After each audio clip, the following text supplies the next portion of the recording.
You all are welcome to Infopedia and Learning YouTube channel. বন্ধুরা আরো একটি নতুন ইন্টারেস্টিং ইনফরমেটিভ ভিডিও নিয়ে উপস্থিত হয়েছে। চলুন জেনে নেওয়া যাক আর্টেমিস 3 মিশন নিয়ে।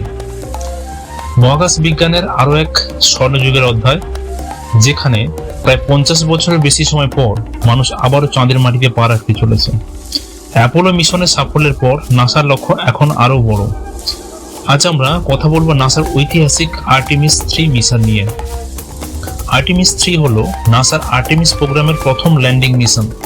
এটি 2026 সালের শেষের দিকে উৎক্ষেপণ করার প্ল্যান নেওয়া হয়।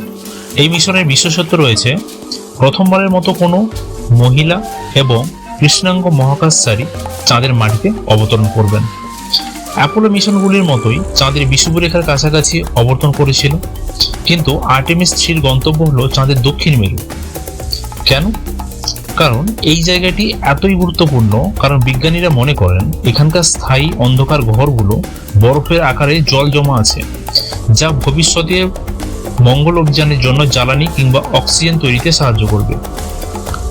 এই মিশনের জন্য ব্যবহার করা হচ্ছে বিশ্বের সবচেয়ে শক্তিশালী রকেট, যেটি SLS স্পেস লঞ্চ সিস্টেম, এবং মহাকাশচারীদের বহন করার জন্য ওরিয়ন ক্যাপসুল ব্যবহার করা হচ্ছে। তবে চাঁদের মাটিতে নামার জন্য নাসা স্পেসএক্স এর স্টারশিপ ব্যবহার করবে। চাঁদের বুকে অন্তত 1 সপ্তাহ অবস্থান করবে, বরফ এবং খনিজ পদার্থের নমুনা সংগ্রহ করার পর ভবিষ্যতে চাঁদে স্থায়ী মানব বসতি বা লুনার গেটওয়ে তৈরির সম্ভাবনা আছে কিনা যাচাই করে দেখবে।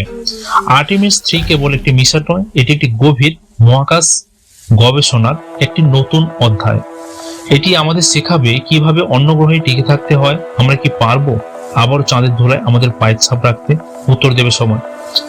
ফ্রেন্ডস, তাছাড়াও এই পুরো কাজটি যে ডিপার্টমেন্ট করছে নাসা, এবং রকেটটি ইউজ হচ্ছে SLS space launch vehicle system, and যে ল্যান্ডার ইউজ করা হচ্ছে স্পেসএক্স স্টারশিপ HLS, এবং যে 4 জন নমস্কাররা রয়েছেন, মহাকাশচারীরা রয়েছেন, তারা হলেন Reid Wiseman, Victor Glover, Christina Koch, Jeremy হানসন।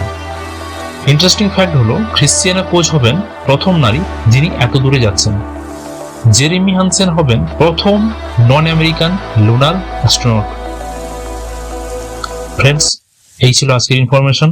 যদি ভিডিওটি সত্যি ভালো লেগে থাকে, লাইক, শেয়ার, কমেন্ট, সাবস্ক্রাইব করতে ভুলবেন না। Have a nice day, take care, by.